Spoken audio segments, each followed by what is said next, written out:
Hello students, welcome to university academy YouTube channel. आज हम लोग यूनिट 3 के कुछ इंपॉर्टेंट क्वेश्चंस डिस्कस करेंगे। थोड़ा सा रिकॉल कर लेते हैं कि लास्ट क्लास में हम लोगों ने क्या पढ़ा था। हम लोगों ने लास्ट क्लास में यूनिट 2 के कुछ इंपॉर्टेंट क्वेश्चंस डिस्कस करे थे और उससे पहले हम लोगों ने यूनिट 1 के ऑलरेडी डिस्कस हम कर चुके हैं इंपॉर्टेंट क्वेश्चंस। चलिए फिर आज का टॉपिक स्टार्ट करते हैं, इंपॉर्टेंट क्वेश्चंस ऑफ यूनिट 3। इसमें हम लाप्लास ट्रांसफॉर्म से रिलेटेड कुछ क्वेश्चंस पढ़ेंगे। तो जो इम्पॉर्टेंट पार्ट है वो है हमारा, जिसमें हम देखेंगे कि लाप्लास ट्रांसफॉर्म क्या होता है। ये भी एक इम्पॉर्टेंट क्वेश्चन है, what do you mean bye Laplace transform, या फिर डिफाइन लाप्लास ट्रांसफॉर्म, या फिर प्रॉपर्टीज ऑफ लाप्लास ट्रांसफॉर्म। ये भी बहुत इंपॉर्टेंट है, प्रॉपर्टीज ऑफ लाप्लास ट्रांसफॉर्म, या इनसे रिलेटेड कुछ न्यूमेरिकल्स, वो भी हम देखेंगे कि किस तरह के क्वेश्चंस जो हैं वो इम्पॉर्टेंट हैं। या फिर इनवर्स लाप्लास ट्रांसफॉर्म पूछ सकते हैं, इनवर्स लाप्लास ट्रांसफॉर्म, या इनवर्स लाप्लास ट्रांसफॉर्म से रिलेटेड कुछ न्यूमेरिकल्स, ये भी बहुत इंपॉर्टेंट है। लाप्लास ट्रांसफॉर्म के numericals and inverse Laplace transform के न्यूमेरिकल्स। और साथ साथ पूछ सकते हैं कि एप्लीकेशन ऑफ लाप्लास ट्रांसफॉर्म क्या होती है,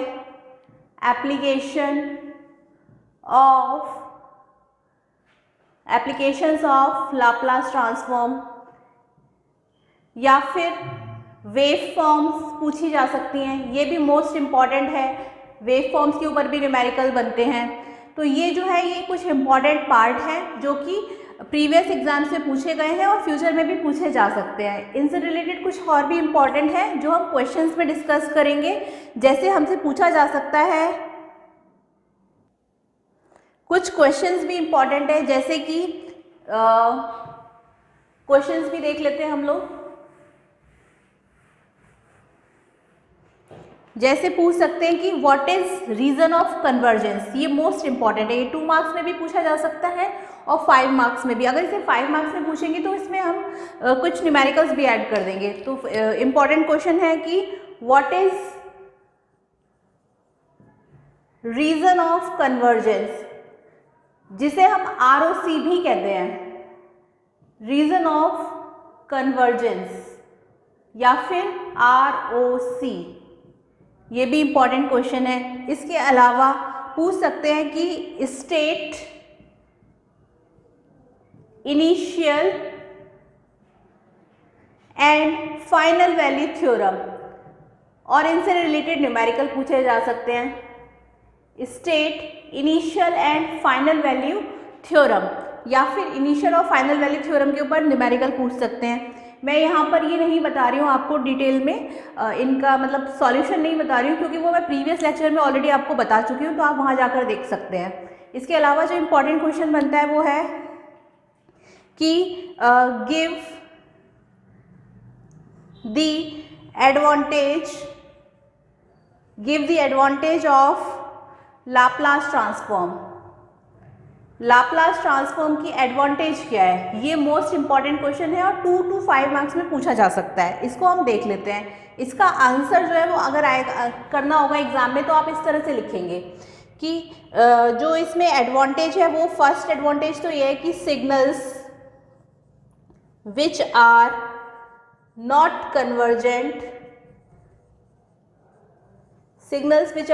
कन्वर्जेंट, इन फोरियर ट्रांसफॉर्म, मतलब जो सिग्नल आपके कन्वर्जेंट नहीं होते फोरियर ट्रांसफॉर्म में, वो कन्वर्जेंट होते हैं लाप्लास ट्रांसफॉर्म में। ये एक इसकी एडवांटेज है, are convergent in Laplace transform.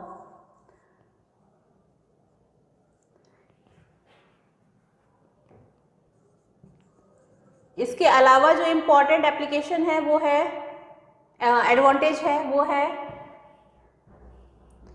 कि कॉन्वोल्यूशन, ये हम ऑलरेडी जानते हैं और हम बहुत बार पढ़ चुके हैं कि एक डोमेन में अगर कॉन्वोल्यूशन होगा तो अदर डोमेन में मल्टीप्लिकेशन होगा। जैसे कि convolution in time domain can be obtained by multiplication in frequency domain. ये मोस्ट इम्पॉर्टेंट है, दोनों ही एडवांटेज। तो फर्स्ट एडवांटेज क्या है कि लाप्लास ट्रांसफॉर्म की signals which are convergent in Fourier transform which are not convergent in Fourier transform are convergent in Laplace transform। और सेकेंड एडवांटेज है कि convolution in time domain can be obtained by multiplication in frequency domain। So this is the two most important advantage of Laplace transform। इसके अलावा जो question बनता है वो भी देख लेते हैं, इसे रफ कर देते हैं।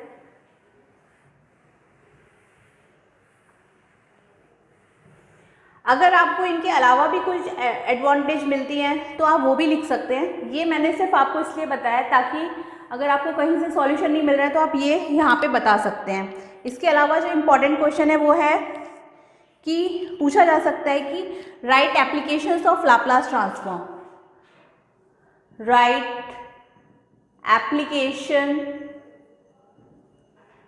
Applications of Laplace transform. हमें एप्लीकेशंस बतानी है लाप्लास ट्रांसफॉर्म की, तो वो क्या है हमारी, इसका आंसर है, ये भी बेसिक एप्लीकेशंस है, हम ऑलरेडी डिस्कस कर चुके हैं, फिर भी मैं ये यहाँ पे बता देती हूँ।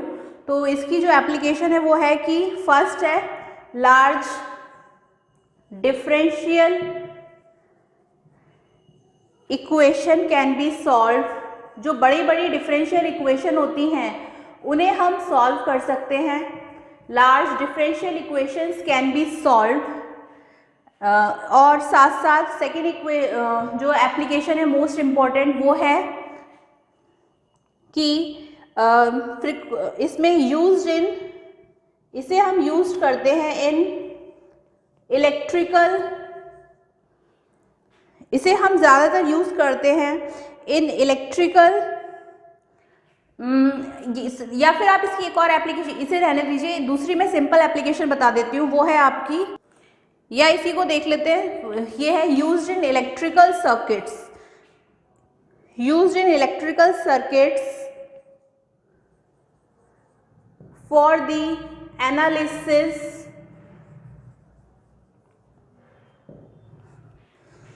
Analysis of linear time invariant system. ये टू एप्लीकेशंस जो है मोस्ट इम्पॉर्टेंट है। फर्स्ट है कि large differential equation can be solve, second है used in electrical circuits for the analysis of linear time invariant systems. ये तो इम्पॉर्टेंट क्वेश्चन हो गया एप्लीकेशंस ऑफ लाप्लास ट्रांसफॉर्म से। इसके अलावा पूछ सकते हैं कि state convolution theorem,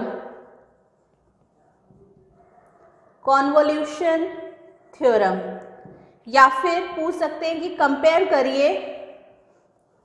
compare Laplace transform and Fourier transform. Compare Laplace transform and Fourier transform. तो ये तो इंटरव्यूज में भी आपसे पूछ सकते हैं कि आप कंपेयर, मतलब डिफरेंस क्या होता है लाप्लास ट्रांसफॉर्म फोरियर ट्रांसफॉर्म में।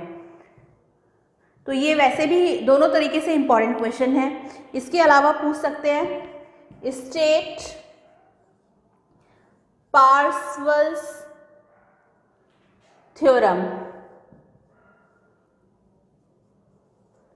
State Parseval's theorem, these are the some important questions from unit 3। इसके अलावा कुछ और इम्पॉर्टेंट क्वेश्चंस हैं, वो भी हम देख लेते हैं। एक क्वेश्चन ये भी बनता है जैसे कि what do you mean by ROC या region of, what do you mean by region of convergence, उसी से रिलेटेड है कि डिफाइन प्रॉपर्टीज ऑफ आरओसी, या फिर ये कह सकते हैं कि right the properties of ROC. ROC की कुछ प्रॉपर्टीज बताइए। तो ये कुछ इंपॉर्टेंट क्वेश्चंस हैं लाप्लास ट्रांसफॉर्म के। कुछ और भी इम्पॉर्टेंट क्वेश्चंस हैं वो भी डिस्कस कर लेते हैं।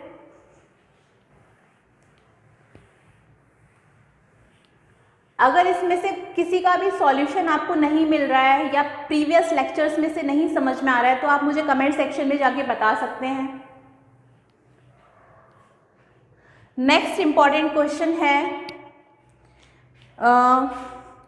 Right the Laplace transform of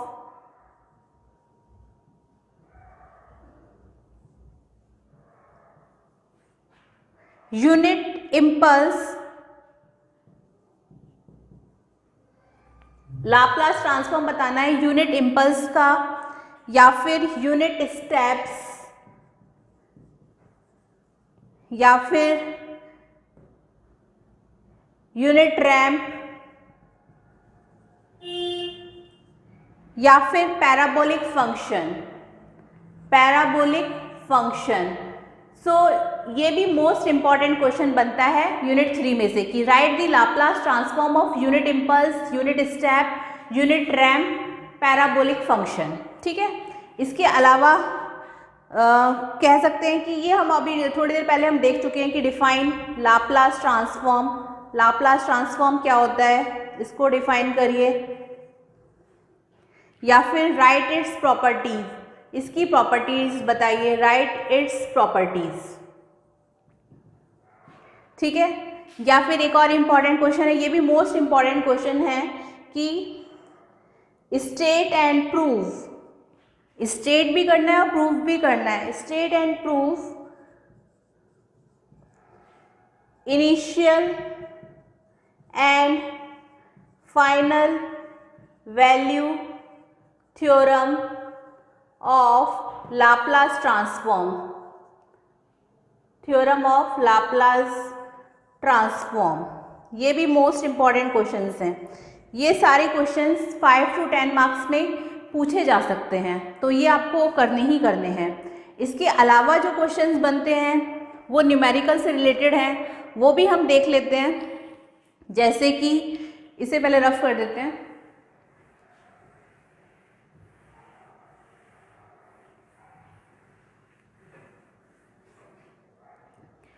कुछ न्यूमेरिकल रिलेटेड क्वेश्चंस हैं जैसे कि find the Laplace transform of following functions. वो फंक्शंस भी देख लेते हैं जिनकी लाप्लास ट्रांसफॉर्म बताने हैं। फर्स्ट है आपका e की पावर at, ये हम ऑलरेडी डिस्कस कर चुके हैं, और अगर किसी को कोई प्रॉब्लम है तो मुझे कमेंट सेक्शन में जाके बता सकते हैं कि ये न्यूमेरिकल कैसे हुआ है, या फिर इसके अलावा कोई क्वेश्चन बनता है तो वो पूछ सकते हैं। सेकंड है यूनिट स्टेप, या जिसे हम डिनोट करते हैं यूटी से। थर्ड है साइन ओमेगा टी। फोर्थ है कॉस ओमेगा टी। फिफ्थ है आपका sine H A t. Sixth है cos H A t. Seventh है आपका e की power -at sine omega t. Eighth है e की power -at cos omega t. Ninth है e की power -at cos h b t. Tenth है e की power -at sine h b t. 11th है t की power n। 12th है a into e की power -at sine B T plus theta. So these are the some important questions. ये भी most important question है, numerical में पूछ सकते हैं। क्वेश्चन है find the Laplace transform of following functions, जैसे कि e की power at ut sine omega T cos omega T sine H A T cos H A T, या फिर e की power -at sine omega t e की power minus 80 cos omega t, e की power minus 80 cos h b t, e की power minus 80 sine h b t, t की power n a into e की power minus 80 into sine B T plus theta. ये कुछ important questions हैं numerical में। इसमें से एक या दो क्वेश्चंस पूछ सकते हैं। मैंने जितने बन सकते हैं वो सारे क्वेश्चंस यहाँ पर आपको बता दिए हैं, तो आपको ये भी अच्छे से करने हैं। ये यूनिट 3 के क्वेश्चंस हैं। इसके अलावा इम्पॉर्टेंट क्वेश्चन यूनिट 3 में से कुछ नहीं बनता है। जितना मोस्टली मैं ढूंढ सकती थी वो मैंने यहाँ पे आपको बताए हैं। नेक्स्ट क्लास में हम लोग यूनिट 4 से रिलेटेड कुछ इंपॉर्टेंट क्वेश्चंस डिस्कस करेंगे। तब तक आप इसे अच्छे से पढ़ें, और अगर कुछ नहीं समझ में आ रहा है तो मुझे बता सकते हैं। और इसमें हम यहाँ पर एक न्यूमेरिकल और एक दो न्यूमेरिकल और देख लेते हैं डिफरेंशियल इक्वेशन से रिलेटेड। वो भी 5 to 10 मार्क्स में पूछे जा सकते हैं, तो इसे रफ कर देते हैं।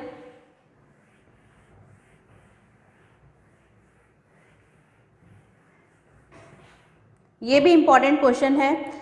क्वेश्चन है a system is described by the differential equation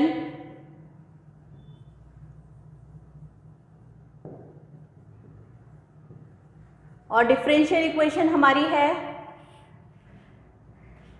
d2yt upon dt square plus 5dyt divided by dt plus 6yt is equal to xt। ये हमारी डिफरेंशियल इक्वेशन है, और इसमें हमें कुछ इनिशियल कंडीशन दी है। फॉर द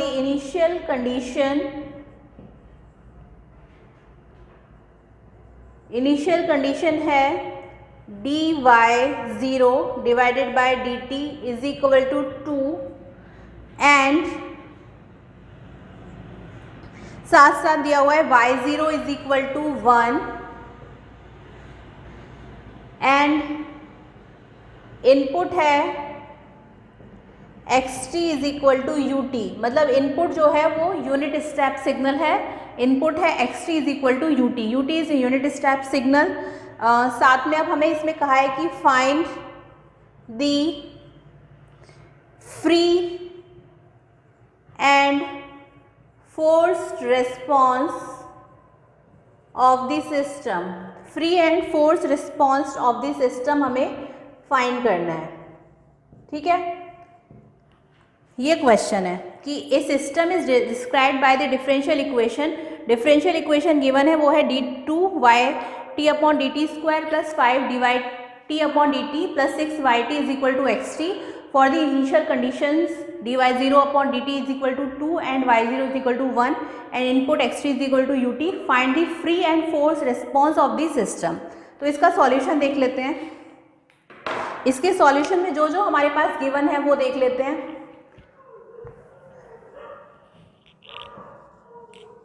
हमारे पास गिवन है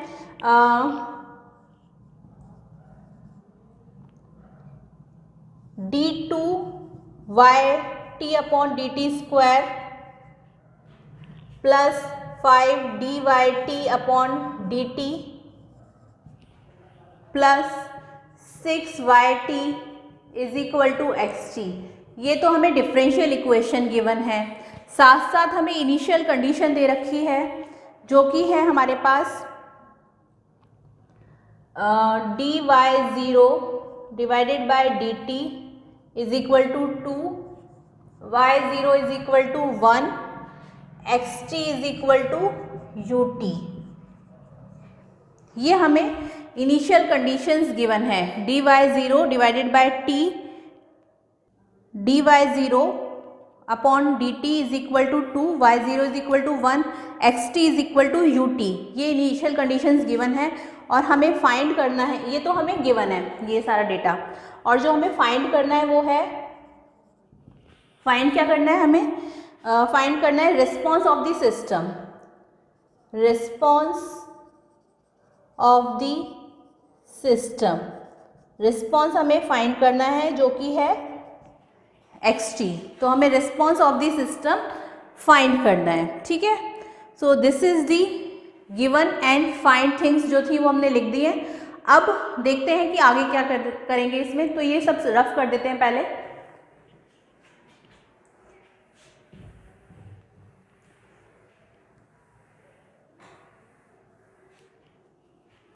यहाँ पे सबसे पहले हम लाप्लास ट्रांसफॉर्म ले लेते हैं। So we can say that taking Laplace transform. अब लाप्लास ट्रांसफॉर्म जो है, अगर 2 टाइम्स डिफरेंशियल इक्वेशन है तब कैसे लिखते हैं वो हम देख चुके हैं, 1 टाइम डिफरेंशियल इक्वेशन है तब कैसे लिखते हैं वो हम देख चुके हैं। तो जब हम इसका लाप्लास ट्रांसफॉर्म लेंगे तो वो क्या रिजल्ट आएगा वो हम यहाँ देख लेते हैं। वो आएगा इस वाले का d2yt/dt² का s² ys minus sy0 minus dy0 divided by dt, ये ब्रैकेट में है। देन फिर इस 1 टाइम डिफरेंशियल इक्वेशन का आएगा +5, ये आएगा आपका sys माइनस y0 ब्रैकेट में। देन yt ys ही रहेगा तो ये हो गया +6ys is equal to xt का हो गया, जो कि हमारा यूनिट स्टेप सिग्नल है ut। तो ut हो गया हमारा, इसको हमने xt को एक्सेस ही रहने दिया, xt का लाप्लास ट्रांसफॉर्म लिया तो वो हमारा एक्सेस आया, उसको एज इट इज़ रहने दिया। अब यहाँ पे हम वैल्यूज़ पुट कर देते हैं। तो ये हो गया s² ys as it is. Then y0 है हमारा 1, so we can write that this will be, इसे फिलहाल इस तरह से लिख देते हैं sy0 माइनस d, इसको सेपरेट कर लेते हैं यहाँ फिर s² ys minus s+5 y0 minus dy0 divided by dt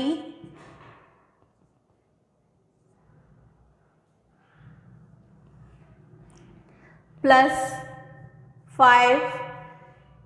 sys plus इधर से आ गया 6ys is equal to xs,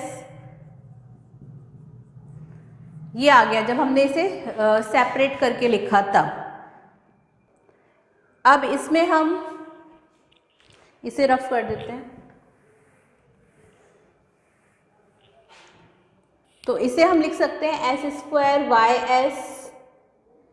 ys को कॉमन ले लेते हैं और जहाँ जहाँ ys वाले रिलेटेड टर्म्स आ रही है उन्हें पहले लिख दिया। तो ये आ गया s² + 5s + 6ys common is equal to xs plus s+5 y0 को कॉमन ले लिया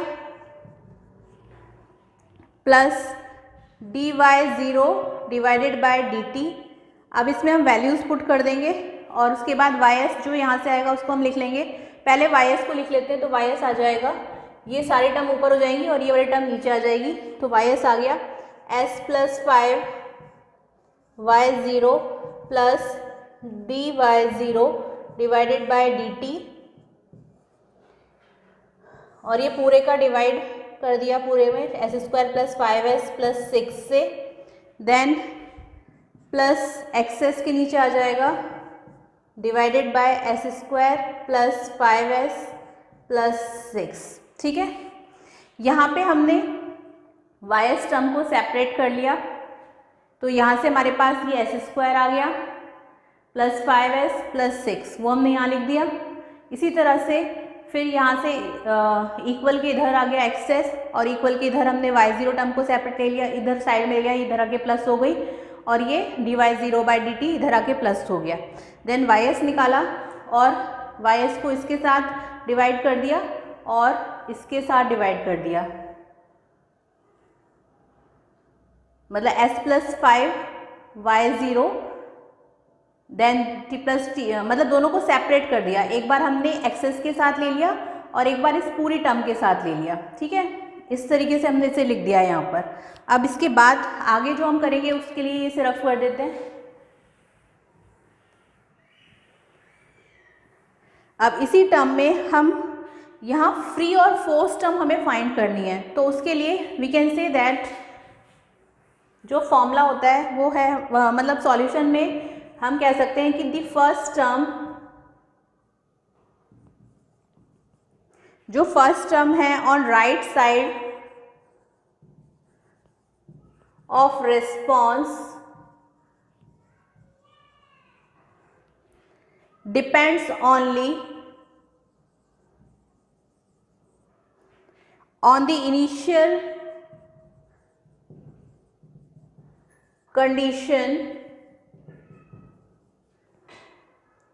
and has no effect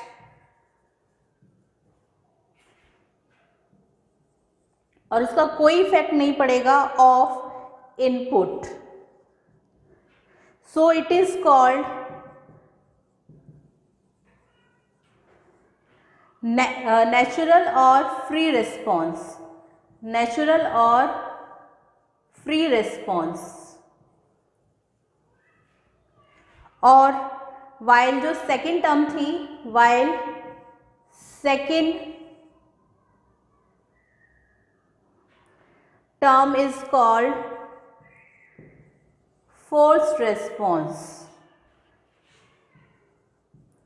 तो ये आपको याद रखना है। इसमें यहाँ पर ये बताया गया है कि the first term on right side of response depends only on the initial condition and has no effect of input, so it is called natural और free response, while second term is called force response. ठीक है, अब इसमें हम यहाँ पर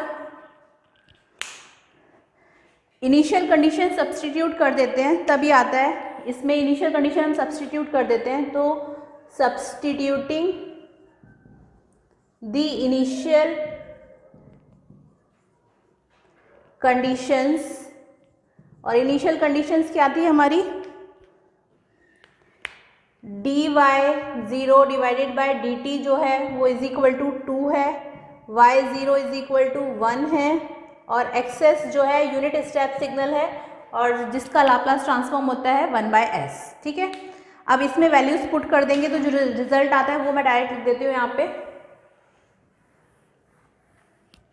तो उसे जब हम डायरेक्ट पुट कर देंगे तो हमारे पास सॉल्यूशन आएगा ys is equal to s plus 5 plus 2 divided by s square plus 5s plus 6 plus xs की जगह 1/s divided by s square plus 5s plus 6 ये आ जाएगा।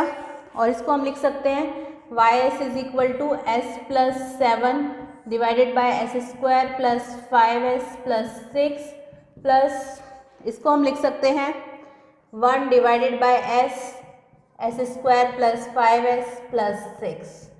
ये आ गया। ठीक है, ये हमारे पास ys आ गया।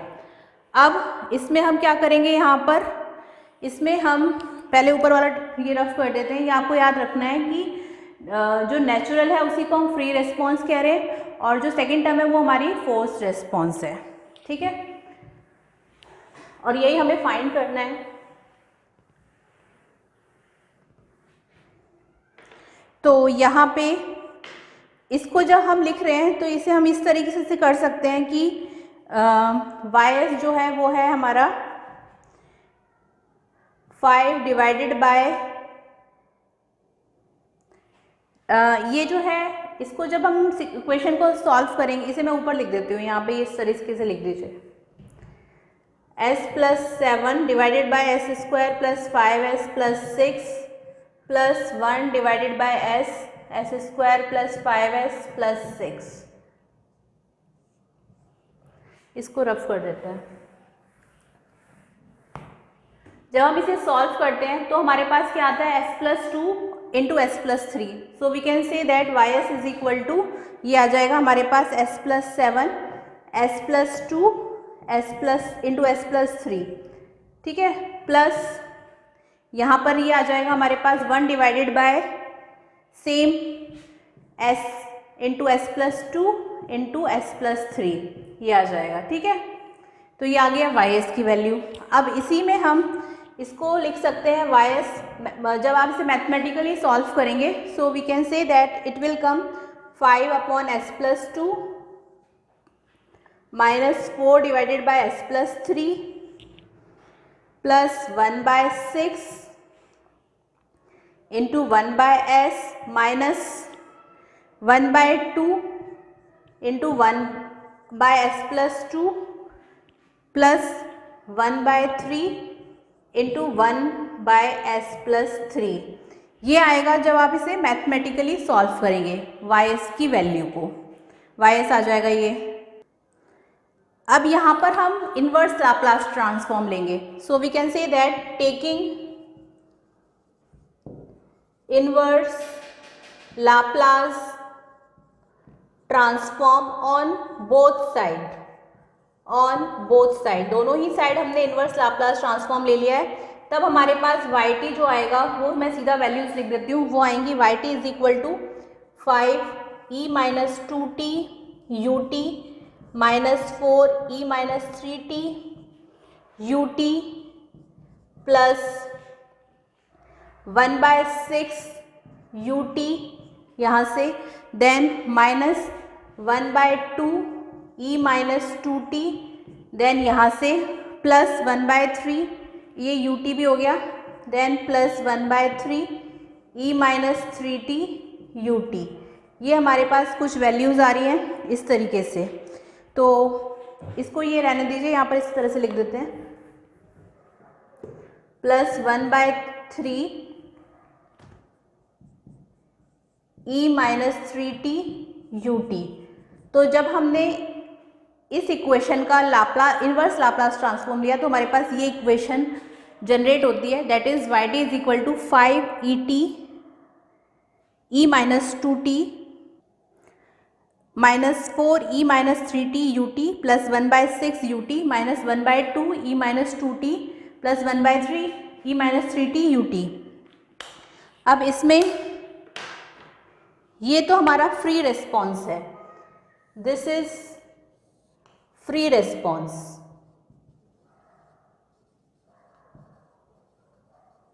ठीक है, ये वाला हमारा फोर्स रिस्पॉन्स है, दिस इज फोर्स रिस्पॉन्स।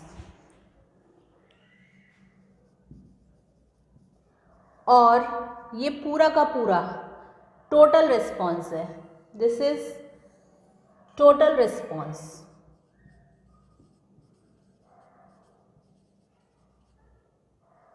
अब यही हमें फाइंड करना था कि फ्री रिस्पॉन्स और फोर्स रिस्पॉन्स हमें इसमें बताना था, तो हमने यहाँ पर देख लिया। ये इसमें फ्री रिस्पॉन्स और फोर्स रिस्पॉन्स हमें बताना था, हमने दोनों बता दिए। उसके अलावा हमने फ्री रिस्पॉन्स और फोर्स रिस्पॉन्स बताया, तो ये हमारा टोटल रिस्पॉन्स आ गया। ठीक है, ये मोस्ट इंपॉर्टेंट क्वेश्चन है। इसी तरह से क्वेश्चन पूछ सकते हैं डिफरेंशियल इक्वेशन के, ये 10 मार्क्स में आ सकता है क्वेश्चन, और ये प्रीवियस पेपर्स में आया हुआ भी है, तो इसे तो आप ज़रूर करें। एक और क्वेश्चन डिस्कस कर लेते हैं इसके अलावा, आई होप आपको ये क्लियर हो गया होगा। तो नेक्स्ट क्वेश्चन जो है वो है हमारा इसी से रिलेटेड है, डिफरेंशियल इक्वेशन से।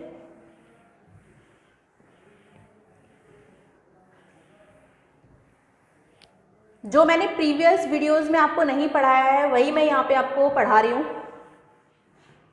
तो नेक्स्ट क्वेश्चन है, a system has impulse response, एक सिस्टम है उसका इम्पल्स रिस्पॉन्स है जो कि है H T is equal to, क्योंकि इम्पल्स रिस्पॉन्स को हम एच टी से ही डिनोट करते हैं, जो कि H T is equal to E minus 2t ut, E minus 2t ut finds its system function, find its system function, इसका हमें सिस्टम फंक्शन फाइंड करना है, एंड दी आउटपुट, और हमें आउटपुट फाइंड करना है इफ the input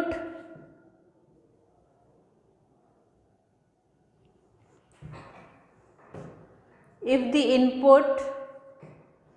input हमें given है, इनपुट टू सिस्टम इज, और वो क्या है हमारा, वो है X T is equal to E minus T U T, ठीक है, ये क्वेश्चन है। इसमें यहाँ पे क्या है, system has impulse response H T is equal to E minus two T U T, find its system function and the output if the input to system is X T is equal to E minus T U T. अब इसका answer देख लेते हैं। तो इसमें हम taking Laplace transform हम पहले ले रहे हैं। अब उसमें हमने यहाँ पे जो एच टी है वो है e minus two T U t, इसका हम लाप्लास ट्रांसफॉर्म ले रहे हैं तो एच एस आ जाएगा is equal to 1 upon S plus two. इसी तरीके से लेट एक्स टी हमारे पास गिवन है, हमने अपने आप एज्यूम किया है let x T is equal to del T, यानी कि इम्पल्स फंक्शन, क्योंकि हम इम्पल्स रिस्पॉन्स की बात कर रहे हैं। देन इसका जो हम लाप्लास ट्रांसफॉर्म लेंगे वो x S is equal to 1 आ जाएगा। यहाँ हमने अपने आप एज्यूम किया है कि let x T is equal to del t, तो x S is equal to हो गया हमारे पास यहाँ पर 1, ये आ गया। अब सिस्टम फंक्शन जो है वो आएगा हमारे पास, सिस्टम फंक्शन को हम टी एस से डिनोट करते हैं और वो होता है हमारा आउटपुट डिवाइडेड बाय इनपुट, यानी कि T S is equal to Y H S, जो कि हमारा आउटपुट है, डिवाइडेड बाय इनपुट यानी कि एक्स एस। तो एच एस है हमारा 1 अपॉन एस प्लस टू और एक्स एस तो हमारा 1 ही है, तो इसको एस 1 को जब एस प्लस टू से मल्टीप्लाई करेंगे तो 1 ही आएगा, 1 को जब हम एस प्लस टू से मल्टीप्लाई करेंगे तो एस प्लस टू ही आएगा, तो ये एस प्लस टू आ गया। देन ये तो ये हो गया। इसके बाद टेकिंग लाप्लास ट्रांसफॉर्म, अगेन हम लाप्लास ट्रांसफॉर्म ले रहे हैं इसमें।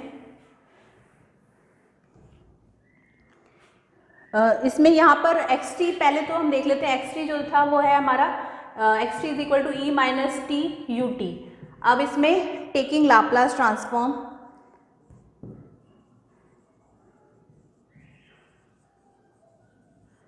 तो ये हमारे पास आ जाएगा, इसका जब लाप्लास ट्रांसफॉर्म लेंगे वो x S is equal to 1 upon S plus 1 आ जाएगा, क्योंकि E minus T U T का जब लाप्लास ट्रांसफॉर्म लेते हैं तो 1 अपॉन एस प्लस 1 आता है। ठीक है, अब इसे रफ कर देते हैं।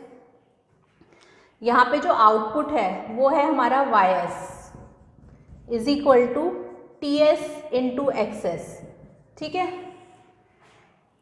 टी एस ट्रांसफर फंक्शन जो कि होता है T S is equal to Y S upon X S, और जब वहाँ से वाई एस निकालेंगे तो आ जाएगा T S into X S.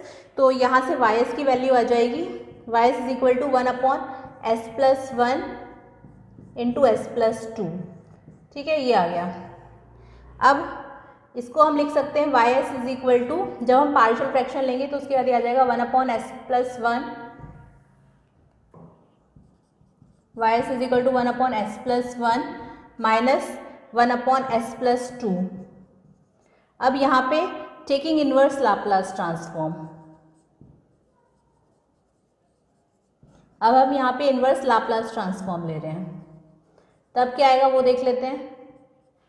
इसी में क्योंकि वाई एस तो लाप्लास ट्रांसफॉर्म में, हमें इनवर्स लाप्लास ट्रांसफॉर्म लेना है, इसको ऊपर लिख देते हैं।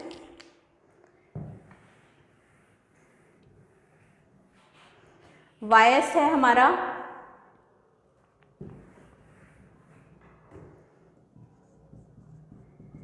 1 upon S plus 1 minus 1 upon S plus 2। Then इसमें टेकिंग इनवर्स लाप्लास ट्रांसफॉर्म, तभी आया हमारे पास y t is equal to E minus T U t, then minus ये इसका इनवर्स लाप्लास ट्रांसफॉर्म लेंगे वो आएगा ई माइनस 2t यू टी। ये आ गया, यही हमें फाइंड करना था। क्वेश्चन में हमें सिस्टम फंक्शन फाइंड करना था, जो कि आ गया हमारा ये। इसमें दिया हुआ था जब आउटपुट हमारे पास गिवन है, output if the end the output, इसमें हमें सिस्टम फंक्शन फाइंड करना था एंड द आउटपुट फाइंड करना था। तो सिस्टम फंक्शन ने भी हमने ऑलरेडी फाइंड कर दिया और आउटपुट भी हमने फाइंड कर दिया है। And the output if the input जो ऑलरेडी गिवन था X T is equal to E minus T U T. तो ये तो हमारा इन्वर्स लाप्लास ट्रांसफॉर्म लेकर आउटपुट आ गया, और जो हमारा सिस्टम फंक्शन था वो HS था, वो था हमारा सिस्टम फंक्शन था हमारा TS की वैल्यू थी हमारी आउटपुट डिवाइडेड बाय इनपुट, यानी कि TS जो था वो था output HS divided by input XS, जिसकी वैल्यू आ रही थी 1/s+2। तो हमने देखा कि यहाँ से सिस्टम फंक्शन भी आ गया था जो कि था 1/s+2, और ये हमारे पास यहाँ से आउटपुट भी आ गया yt = e-t ut -e-2t ut। तो आपने देखा कि इस तरह से इंपॉर्टेंट क्वेश्चन एग्जाम में पूछे जाएंगे। ये भी 5 to 10 मार्क्स में पूछा जा सकता है, तो आपको ये सारे क्वेश्चन करने, और ये ऑलरेडी पूछा गया है प्रीवियस एग्जाम में, तो इसे भी आप अच्छे से करें। नेक्स्ट क्लास में हम लोग यूनिट 4 के इंपॉर्टेंट क्वेश्चन डिस्कस करेंगे, तब तक आप इसे अच्छे से पढ़ें, और अगर कोई भी डाउट है तो मुझे कमेंट सेक्शन में जाके बता सकते हैं। इसके अलावा इन क्वेश्चन के अलावा भी कोई डाउट है तो कमेंट सेक्शन में जाके बता सकते हैं। और अगर आपको हमारा ये यूट्यूब चैनल पसंद आया तो इसे ज़्यादा से ज़्यादा लाइक, शेयर और सब्सक्राइब करें। और यहाँ पे इसके जो हैंड रिटन नोट्स हैं वो आप डिस्क्रिप्शन बॉक्स से डाउनलोड कर सकते हैं। Thank you.